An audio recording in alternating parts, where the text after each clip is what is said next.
Robinson Show. Yo, yo, yo, what's going on, fellas? How are you?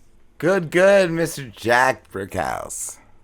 Yes, sir. Oh, that And, illustrious voice. What's going on, brother? and Koffe Black. What's What's up? up? What up, baby? Both Wow, you guys. it's been so long. It's been so long. It's been too long. God. Too long, my friends. Man, did y'all pour out liquor? Did y'all think I was dead? Did y'all pour Yeah. out a little? Did y'all- What have you guys been up to? It's been a minute. It's been a hot minute. It's been long enough for me to be dead. And nobody knows.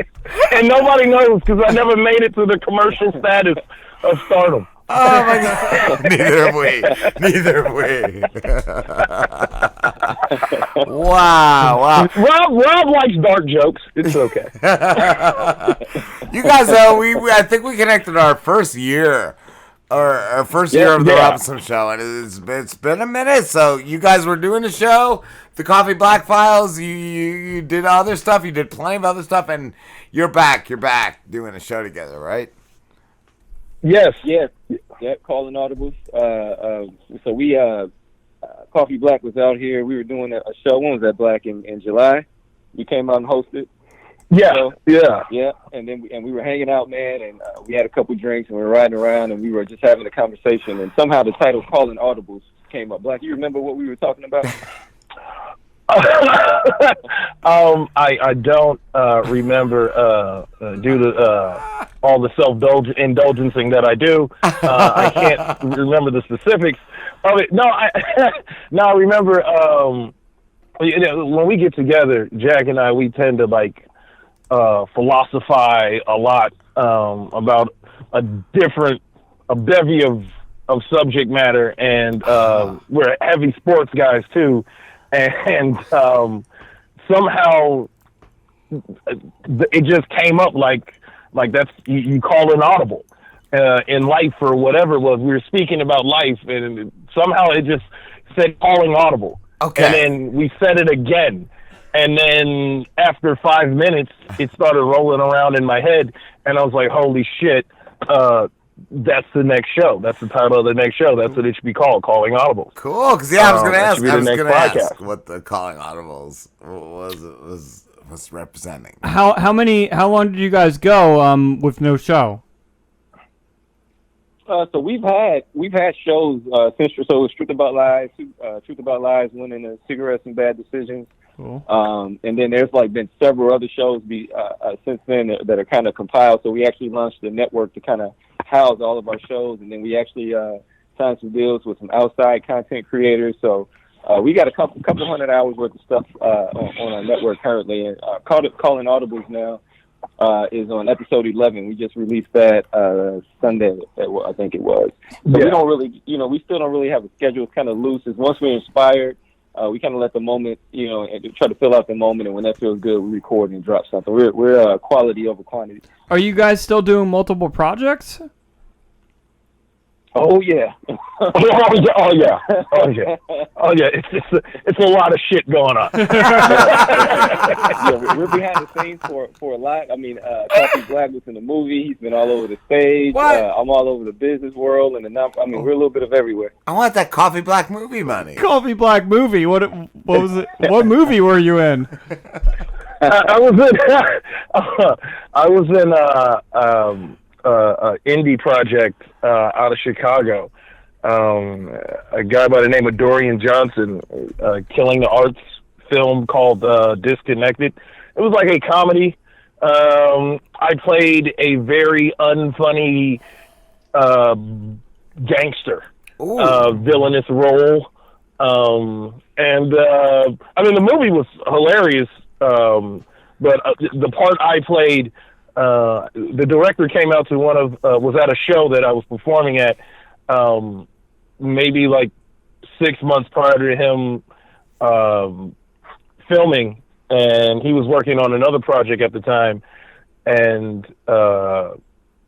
he was like, "Dude, you're really funny, and I'm working on a comedy film, and I think I got a part for you to play. And this is Chicago, right? So it's like, hey, man, get the fuck out of here. Like, whatever, you're a hustling ass nigga. Like, you know what I'm saying? Like, whatever, motherfucker. He's selling wolf tickets. And then the guy stayed in contact with me for, like, every month, all the way up till, like, March. And he called me and he said, hey, man, I got the script. I want you to come to this meeting and check it out. You don't have to audition. I believe in you. You got the fucking part. And it went from there. Wow. So we were doing that, and we did that shit. And I've been producing some shows, some comedy shows. Still doing comedy. We're working on a new book. Yeah. Did we promote Cigarettes and Bad Decisions on here? I can't remember. I can't remember. Do you guys? Yes. Yeah, we had a book come out. We did. I got the book. Yeah, okay, yeah, that's what I thought. Yeah. I read the book. So we got a new book coming out. Okay. Cigarettes and Bad Decisions 2? 2? TOO? TOO. Now, we said, you know, so the way I look at that, I told these guys, like, right after we released the first one, I'm like, look, anytime you do a sequel and you coin it a sequel, people are going to compare it to the first one, and somehow it's never going to stack up. So I'm like, let's not even go that route and try to say 2, because they're going to say, oh, it wasn't better than 1. So let's stay in that in our arena, but let's go in a different title. Maybe we'll do Cigarettes and Bad Decisions 2 like 8 years from now. Joints and Good Decisions. That's what I feel. Joints and Good Decisions. Yeah. That's a harder book to write. Right? It is. That's a really hard book to write. Goddamn. I think it's a hard book to follow up. Yes, that too. I love I think it was the first chapter talking about, like, was it crabs in a barrel? Like, people trying to drag you down. Yes. That part really spoke out to me. Just like, people you've known your whole life trying to keep you down because they don't want you to succeed. Like, it was really good, really good. Yeah, no, you know, it's super unfortunate, you know, the way that plays out. That's playing out right now, you know, during the pandemic with the shortages. You know, if everybody just takes what they need, then it's okay. Yes. You know, we don't have shortages, but you know, that's not. We're more individualists, so a little bit different thinking, unfortunately. Well, it's crazy, because Rob and I both work in retail, and Rob had mentioned earlier how there's already people trying to return hand sanitizer. Oh my God! I heard a guy, not even a week ago. Wait, what? Can I return hand sanitizer? Like, how much did you buy? And like, really, you just, what did you buy? Like 27 gallons that you need to return it? Like, it's not even that expensive. How do you? I mean, I feel like that's one of those items that you'll need, though, in the end. Like, it's coming back around. Yeah, just keep your fucking hand sanitizer cellar or whatever. I feel like, this guy's blowing his load by trying to bring it back. Like, I feel like, no, don't.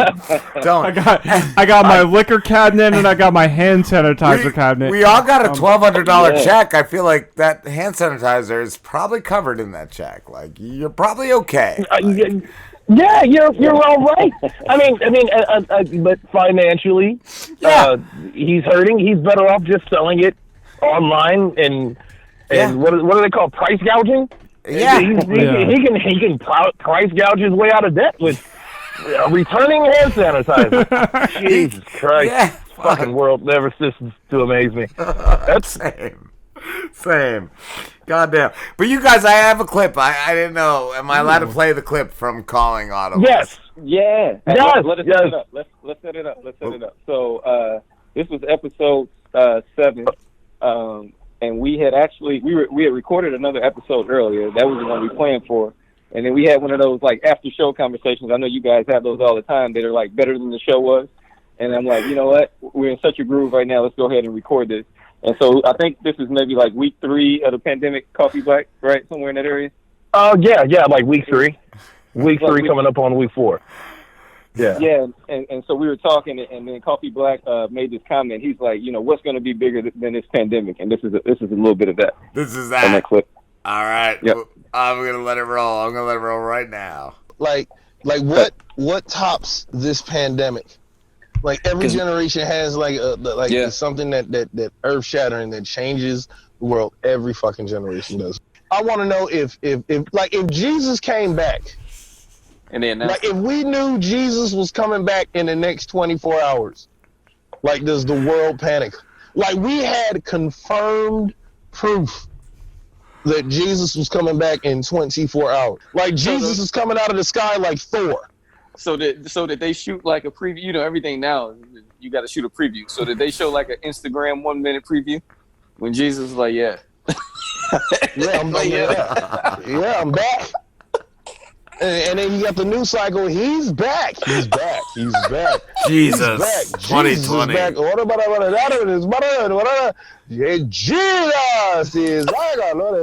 is back. Jesus is back in local news tonight. Well, the proof is in the pudding. Jesus is coming back. I don't know. Is Jesus like? Is he still ripped? Does Jesus have a dad bod, or does Jesus have gutters? Does he have the cum? Does Jesus have cum gutters, or does he have a dad bod, or does he have to come back as a baby? Do we have to wait? Do we have to have another like 18 years before this Jesus is ready to save us? I don't even know. I don't even know. Yeah, it's a lot. Yeah, it's a lot to unpack. But I do feel like Jesus. You know, I mean, he's the Prince of Peace. Like this, I feel like Jesus is drinking like the best wine. Yeah, and he's got like that. Not it's almost like a dad bod. Like I would feel kind of like. I mean, you're all powerful, right? So why do you need abs? Right? Why do you need those cum gutters? Why do I need abs? Like, you want abs? I can give you abs. Like, he can snap his finger and then have abs, and then snap his fingers and take the abs away. Right? Like, you know, it's Jesus. But I'm telling you, I promise you guys, if you guys just think about it for a minute, grab some liquor, grab your finest strain of weed, and just think about what would happen if the sky parted and Jesus came back. Just imagine the batshit craziness that you would see. Do you think people will still be holding out? Like, this might not be the real Jesus. This might just be the Mexican cleaning guy. Yeah. Like, or this is the Antichrist. It's always an expert. Yeah. Always an expert. Hey, so if Jesus came back in this pandemic, would he have to wear a mask? Absolutely. Oh, yeah. It's like, how's I he wouldn't gonna trust him if he didn't. shop at the local store? Yeah. He's got to be among us. And I want to know what's the other option though? What's the cool mark of the beast right now? What's the mark of the beast? Like, is it a mask? Is it the mask? Is it the sanitizer? Is it the check? I don't know. I don't know. Oh, the mark of the beast being sanitized? Oh, that's hilarious. Mark of the beast. Mr. Purex.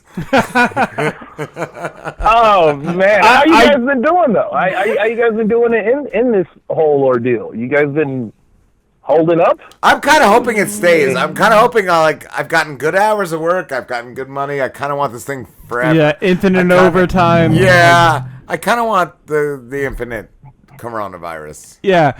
Like my life, I was saying earlier, like my life hasn't changed much. I go to work, I go home, and I play video games. I cry and I masturbate. And I do this radio show, and that's it. Like, there's nothing different for me other than, like, I'm inhaling fibers all night when I'm at work. But other than that, I'm good. Mask fibers are not fun. But do you guys personally... You know, me and Jack were talking about. Do you guys personally know anybody that contracted COVID? I do. I have a great uncle who was 93 and died from it. But that's it. Oh shit! Yeah, it sucks. Sorry to hear that. Thank you. It sucks that that he lived to that age and then died from the virus. But still, like, I feel like that's the only people really suffering. We're both Rob and I are in the camp of we all had it in like late November, early December. Yeah. Oh yes. Right. I don't talk to people about it because some people can't quantify. They need the shit right in front of their face, and they can't understand that.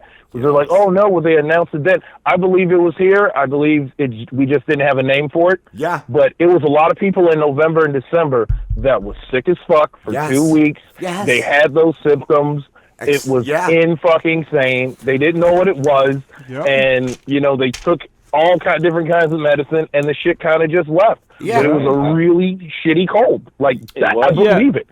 I honestly believe that. Rob and my wife and I... Go ahead. No, I was just gonna say, Rob and I both know people who had went to the doctor at that point, and the doctors were like, it's an upper respiratory thing. We don't know. Yeah, they were confused. They didn't know. Yes. Yeah, that's, my wife and I came back from Vegas. We went there for New Year's Eve, and we got sick like the last day there, and it just got worse. Yes. And then it was one of those things. It's like, this is not like a regular cold. You know, it didn't feel that way. Again, no announcements had been made. This is like the first week of the year.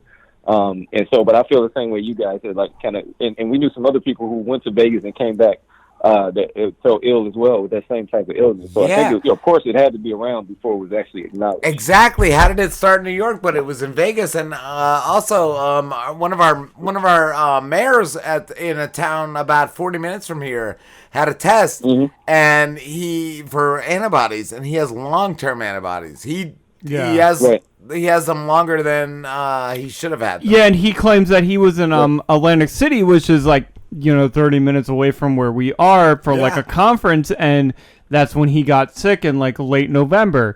And then now he just got tested for antibodies, and he has the COVID-19 antibodies in his system. It's definitely been around longer. Because one of my buddies at work, we've been talking for this whole time about how we've had it, and one of his friends was like, no, but they've tracked it. Like, no, they can't track germs. Yeah, they don't know. No. Yeah. Yeah. I don't know, man. I'm not a huge conspiracy theorist. Same. But I do like listening to them. I find them enjoyable. And sometimes the way our brains work, we're all creators.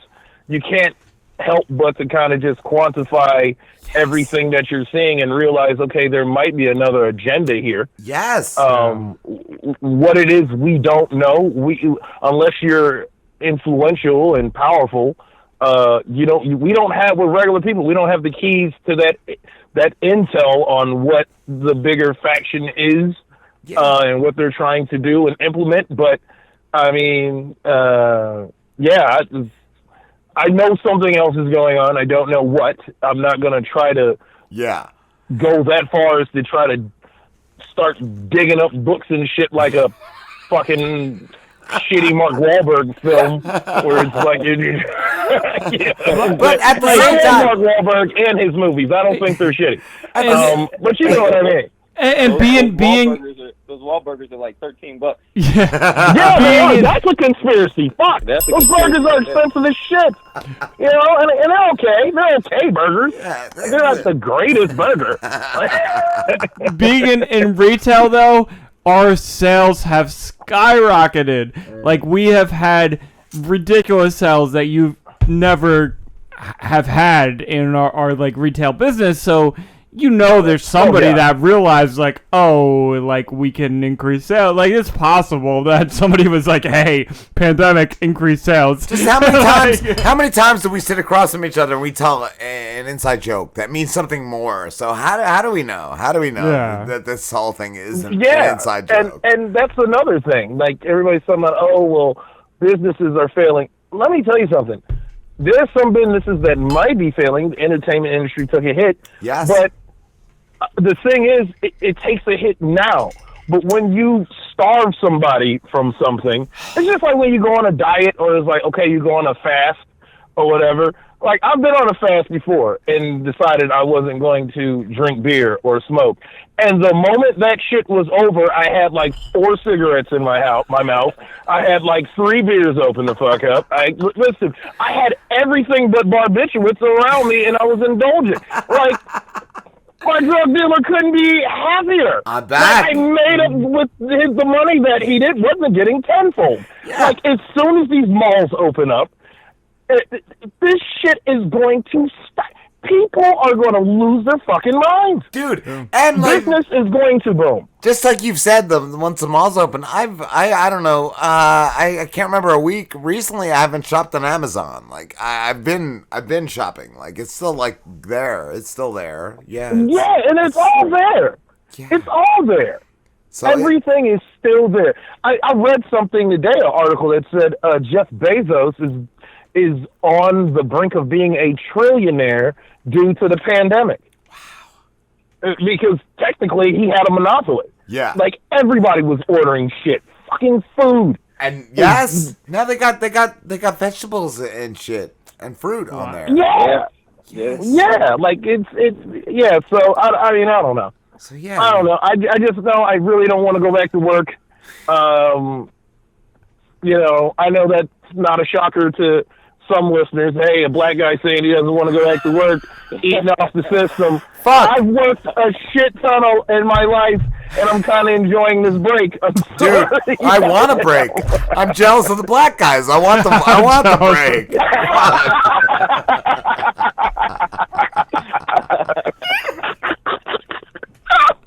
Absolutely. I feel we all needed the break, though. I think there was a lot of great things that came out of this pandemic, though. It was shitty. It was fucked up. I know people lost their lives, but I think a lot of great things did come out of the pandemic. It did. Seriously. As I think about some of those things to try to categorize as to what came out of the pandemic, I don't know. I don't know the great things, but I feel like some great things came out. I know creativity was on an all-time high. I've seen people do some of the most creative shit to try to entertain themselves at home ever. Yeah. Ever. Even just seeing the all video clips, the TikToks, all that shit have been phenomenal. Just even seeing my dumb friends like quarantine haircuts. It's great. It's great. Now I don't have to feel like a dick because I got my own quarantine haircut. Like, right. So I got a question for you guys. With you guys being in retail, what happened when? And again, I don't know what general sector you guys are in inside of retail, but was there any type of panic internally from where you guys are when they realized there was going to be a tissue shortage? no, I just know that like as soon as it came in, I got some for myself. Like that was what we saw. What I saw. Yeah, okay, so a little bit more insider information. I'm a manager in Slims. Yeah, I'm a manager in retail. I was told to go around and take pictures of all the things that were out of stock because of COVID-19 and had to send them to the upper management. Well, what if they were like Dr. Scholl's insoles? I don't know. Like what? I don't understand what their plan was with that. I don't know why, but they What just was the wanted craziest pictures. thing you found that They was wanted out? pictures. No, it was like because like we just went after the shit that we knew that was out, like the toilet paper, the sanitizer, like that was the stuff I took. I don't know. I've had a hard time finding Parmesan cheese, Slim. Why can't I get Parmesan cheese? Soup is out of stock. This motherfucker is holding us back, guys. We have to fuck him up. You know what's funny? Regardless of the crisis, whether it's this pandemic or a hurricane or earthquake, when people go out, the number one seller is still beer, right? Like Yeah. and beer sells out immediately. It's beer and ramen noodle. Well, like you guys saying that when I think I forget how many months ago it was. Like our governor was gonna announce what was essential and not essential. I went out right away and I bought $130. $130 in alcohol. Like I was like, I'm not gonna risk not having because there alcohol. are some states that shut the liquor stores off, which is ridiculous. Yeah, I'm right with you, Rob. I'm not gonna lie.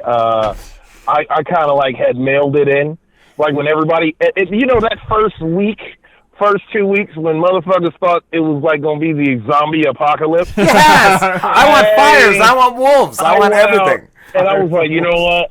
Fire wolves. I had just got my taxes back too, and I was like, you know what? I'm gonna need some essential shit. And I went right to the liquor aisle, and I got like 3/5 and I got like 2 cases of beer. Yes, yes. I bought 2 bottles of absinthe and a fucking case of beer.